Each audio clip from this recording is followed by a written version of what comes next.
Эфирда яңалыклар вакыты, студияда Алсу Нуриева. Исәнмесез? Бүгенге чыгарылышның төп темалары. Хәвефсезлекне тәэмин итү мөһим. Узган елда автобуслар катнашында 3 юл транспорт һәлакәте теркәлгән. Лобовой не проходит. Как не проходит? 70 берәмлектән артык техника эшли. Азнакай районында юлларны кардан чистарту эшләре дәвам итә. Менә машиналарны алмыйлар. Җитәләргә ясау үзләренә чисталык кирәк. Менә юк инде, менә алмыйлар менә шулар. Яңа исемнәр. Әлмәттә Рафаил Тухватуллин исемендәге премия лауреатларын бүләкләделәр. Кызганычка каршы, исән вакытта ул бераз күләгәдәрәк калды.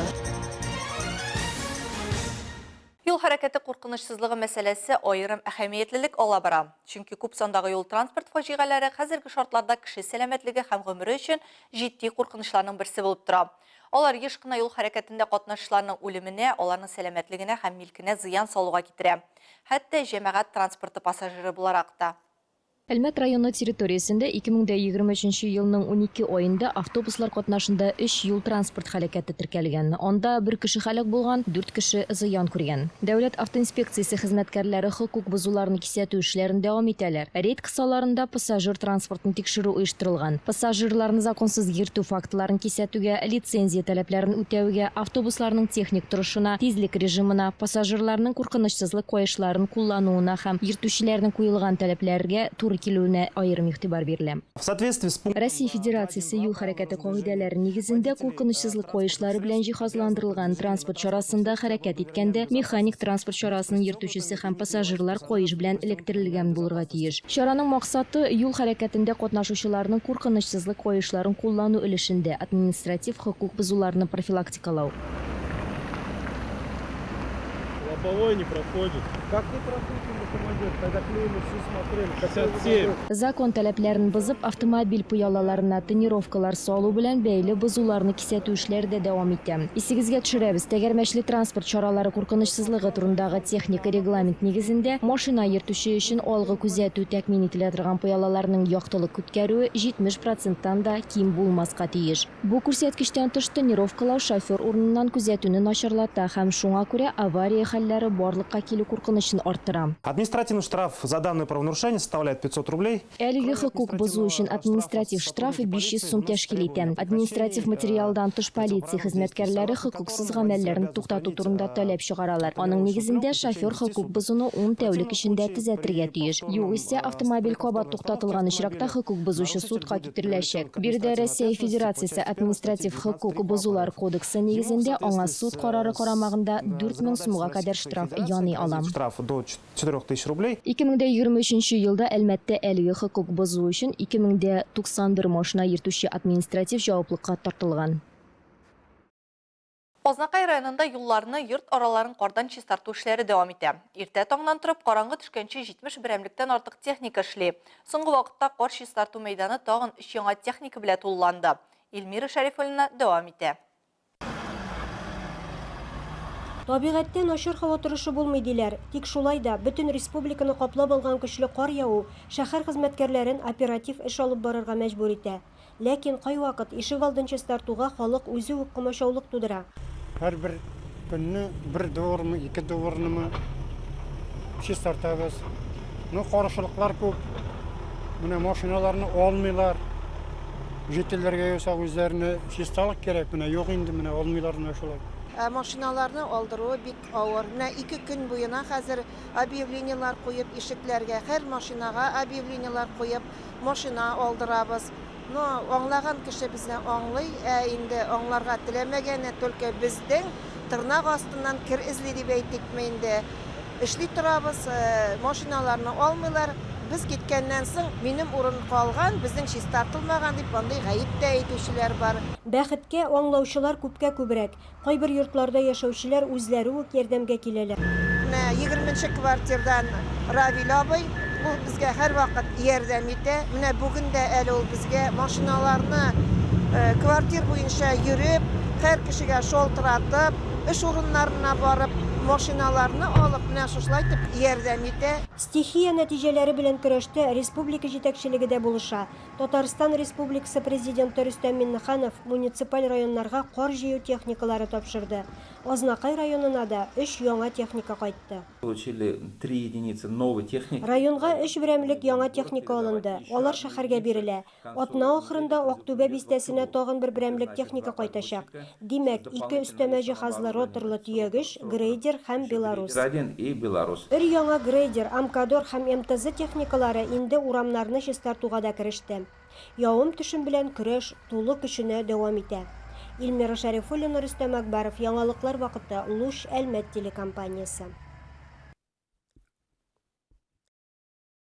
Колабызда ТССРның атказанган мәдәният хезмәткәре, күренекле фронтовик язучы, журналист Рафаэль Төхвәтуллинны искә алдылар. Әдипнең тууына 100 ел тулу уңаеннан кичә Әлмәт Татар дәүләт драма театрында узды. Биредә язучының улы Рөстәм Төхвәтуллин хатирәләренә нигезләнеп эшләнгән хәтер спектаклен күрсәттеләр. 30 ел элек Әлмәттә әдәбият, журналистика, музыка һәм сәхнә үсешенә лаеклы өлеш керткән шәхесләр һәм коллективлар өчен куелган Рафаэль Төхвәтуллин премиясе лауреатларын искә алдылар. Әлбәттә инде яңаларын игълан иттеләр. Бу хакта тулырак Рәдифә Нығманова сөйли. Әтинең дөньялыкка күчүенә 30 ел тулды. Сугыштан икенче группалы инвалид булып кайткан иде. Баш миендәге 3 осколкар арасында өмер буе җәфаланды әти. Әлмәт театры сәхнәсендә Рафаэль Төхвәтуллинның улы Рөстәм Төхвәтуллин әдипнең нәсел дәвамчысы гына түгел, язучының кулъязмаларын туплап киң җәмәгатьчелеккә җиткерүче дә.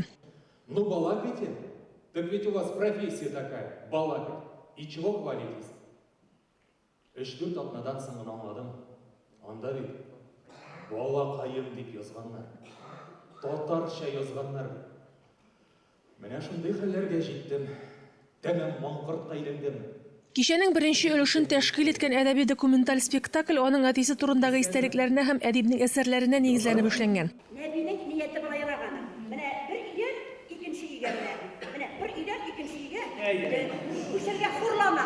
Рафаэль Төхвәтуллин бөек ватан сугышын узган фронтовик язучы, Кызыл йолдыз беренче дәрәҗәдәге ватан сугышы орденнары медальләр иясе. Авыр яраланып сәламәтлеген какшатса да, тормышны яраткан язучы гомеренең һәр мизгелен халкына, ватанына файдалы булырга тырышып уздырган. Аның әсәрләре инглиз, француз, немец, испан, чех, рус, казах, үзбәк, башкорт һәм башка телләргә тәрҗемә ителгән. 33 китабы дөнья күргән. Әйтелми калган сүзләре кичәнең исеме дә шулай атала иде. Вафатыннан соң Татнефть компаниясенең Рухият фонды тарафыннан бастырылган.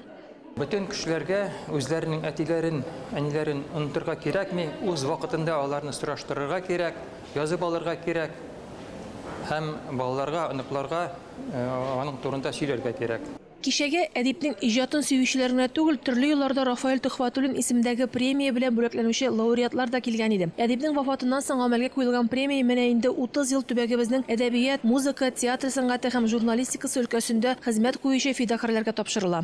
Рафаэль Төхвәтуллин исемендәге бүләк районыбызда 1994 елда гамәлгә куела һәм беренче лауреатлар 1995 елда билгеләнә. Шушы дәвердә әлеге мәртәбәле бүләккә 115 коллектив һәм шәхес лайык була. Рафаэль Төхвәтуллин аны хаклы рәвештә татарның шукшыны дип атарга була. Чөнки авыл халкы, гади авыл халкы турында матур итеп тасвирлап язган әдипләребезнең берсе кызганычка каршы исән вакытта ул бераз күләгәдәрәк калды. Инде вафатыннан соң булса да исеме аның халыкка күренә башлады, аның исемендәге премия булдырылды. Рөстәм Төхвәтуллин өчен горурланып утырды. Белсәгез, әгәр дә әтисе исән булса, ул нык горурланыр. Гомумән мин әтиянесенең юлын дәвам иткән менә балаларга карыйм да, сокланам инде. Ул бит шундый зур эш башкарган.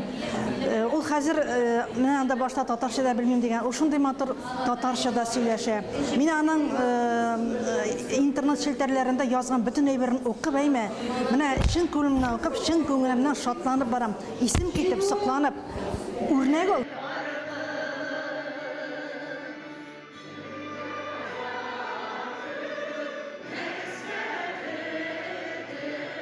Кичәдә яңа исемнәрне дә игълан иттеләр. 2022 ел нәтиҗәләре буенча яшьлек вокаль-инструменталь ансамбль җитәкчесе Фәрида Нуриева, Аккалфа һәм Тугандяк җәмгыятьләре вәкиле укытучы Гөлия Җамалиева һәм 2 номер лицей директор урынбасары Лилия Мирвәлиева, журналист Эльвира Харасова бүләкләнде. 2023 ел нәтиҗәләре буенча лауреат итеп театр артисты Резида Хәйретдинова, Карлыгач балалар этномузыкаль коллективы җитәкчесе Рамис Аксенов, район мәдәният йорты директоры Наталья Биляева, шулай ук Рафаэль Тухватуллин исемендәге балалар китапханәсе коллективы бүләкләнде. Журналистика номинациясендә хезмәттәшебез Светлана Антонова Мишанина лауреат булды. Светлана Александровна 20 елдан артык телевизион журналистиканы үстерүгә лаеклы өлешен кертә. Ул күп санлы телевизион очерклар, документаль фильмнар авторы, проектлар җитәкчесе. Рәдифә Нугманова, Рафаэль Сафин, яңалыклар вакыты Луч Әлмәт телекомпаниясе. 20 мәктәптә формула успеха уңыш формуласы дип исемләнгән заманча белем бирү шартларында нәтиҗәле технология темасына республика семинары узды. Семинар эшендә Әлмәт һәм республиканың көньяк-көнчыгыш зонасының башка районнарыннан 40-тан артык укытучы катнашты. Тулырак алдагы материалда. Я встретила первоклассника Диму, и он мне передал небольшой рассказ. А связан он с тем, о чем мы с вами говорили на прошлом уроке. А напомните мне, о чем... 20 мәктәп икенче төрдәге региональ инновацион мәйданчык булып шутлана. Монда укытучылар төркеме уңыш формуласы дип аталган яңа технология уйлап чыгара һәм 2023 елның январында аны уку процессында актив куллана башлыйлар. Цель нашей площадки – это... Безнең мәйданчыкның максаты заманча белем бирү шартларында инновацион технологияләр һәм эшчәнлек методын уку процессына кертү. Без үз дәресләребездә төркем белән үз мәйданчыгыбызда эшләгән яңа нәтиҗәле алымнарны кулланабыз. Которые разработали с группой на своей площадке. С ударением говорим. Где должен был стать Данил? Данил, переходи сюда, пожалуйста. Семинар барышында мәктәп укытучылары үз укыту алымнарын, ысулларын һәм заманча технологияләрне кулланып ачык дәресләр үткәрде. Иң киң таралган чаралар булып, уен һәм проект эшчәнлеге, уңай эмоциональ ситуацияләр булдыру, парлап һәм төркем белән эшләү булды. Семинар кысаларында уздырыла торган дәресләрдә укытучылар белем һәм күнекмәләр туплауга юнәлдерелгән процессны баланың шәхесен үстерү процессы белән яраштыра. Светлана Кудашкина 4-нче сыйныф укучыларын укыта. Яңа ысулларны куллану барлык укучыларны да белем бирү процессына мөмкин кадәр күбрәк җәлеп итәчәк ди ул. Эти приемы очень помогают учителям в работе с учениками. Бу алымнар укытучыларга укучылар белән эшләүдә шактый ярдәм итә. Укучылар әңгәмәдә актив катнашалар, танып белү эшләре белән кызыксыналар. Аларда мондый яңа алымнар белән эш нәтиҗәләре күренә. Что будут благодарны. Дәрес барышында балалар укытучы сайлаган биремнәрне үтәп сорауларга актив җавап бирделәр. Которые связаны между собой по смыслу. Семинарда катнашучы укытучылар файдалы мәгълүмат алып, балалар белән эшләүнең яңа формаларын үзләштерделәр. Очень интересная форма работы с детьми, понравилось писать. Балалар белән эшләүнең бик кызыклы формаларын күрдек. Диктантның ничек язылуы ошады. Үзем өчен бик күп кызыклы яңа алымнарны истә калдырдым. Балалар бик актив, алар төркемнәрдә дә, парларда да эшлиләр. 1 минутта тыныч кына утырмыйлар. Һәр вакыт хәрәкәттә һәм эшләүдә. Сказать, ни минуты спокойно не сидят, постоянно движение. Дарина? Я выбрала слово загородный. Загородный. Итак, Дарина, иди напиши это слово. Алсу Нуриева, Рафаэль Сафин, яңалыклар вакыты, Луч Әлмәт телекомпаниясе.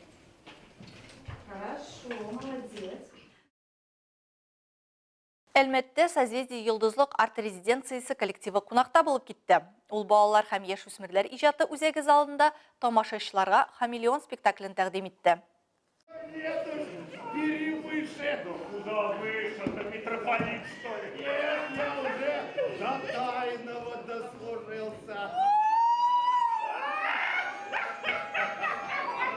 До тайного, не расстраивай тайны. Две звезды имею. Театр труппасы яшь артистлардан тора. Созвездие йолдызлык республика күләм телевизион яшьләр эстрадасы сәнгате фестиваленең лауреатлары шундый уңышка ирешкән.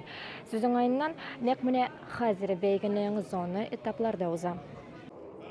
Александр Туманов һәм Дмитрий Платоновның спектакль куелышы «Хамелеон», «Толстые тонкие», драма һәм дипломат хикәяләре буенча сатирик комедия жанрында эшләнгән. Бер-берсе белән бәйле булмаган 4 тарих вакыйгалар урыны һәм Антон Чеховның хатларыннан алынган изекләр белән берләштерелгән. Biz урыс әдәбиятында аны бик әйбәтләп укыдык. 6-нчы класстан «Хамелеон» әсәрен укыдык, тагын «Толстый тонкий». Аның әсәрләре бик актуаль. Рус телендә без әйтәбез проблему маленького большого человека. Шул проблемасын Антон Павлович Чехов күтәрә. Бик кызык булды. Актерларның уйнавы бик йөрәктә кагылды. Һәм әйтәсе килә бик кызык һәм тагын бер тапкыр карар идем.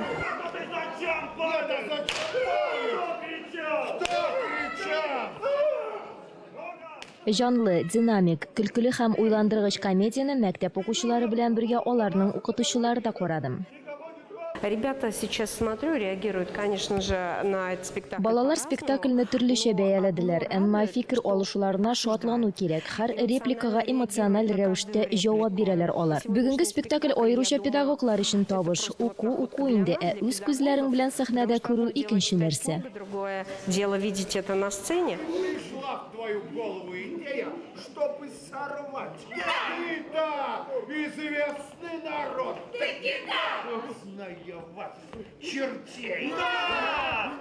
Искәртеп үтәбез, былтыр труппа калабызда Аршын мал алан спектаклен куеп киткән идем. Коллектив бу эше белән гастрольләрен республикада да дәвам итәчәк. Моннан тыш яңа спектакльләр кую өстендә дә эш бара. Рәйсан Галиева, Рафаэль Сафин, яңалыклар вакыты, Луч, Әлмәт телекомпаниясе. Я знал, я не знал. Бүгінгі шығарылышта шулар еді. Мен Алсу Нұриева һәм монтаж операторы Динара Гайнетдинова. Сезнең белән сау булашабыз. Исән-имин булыгыз.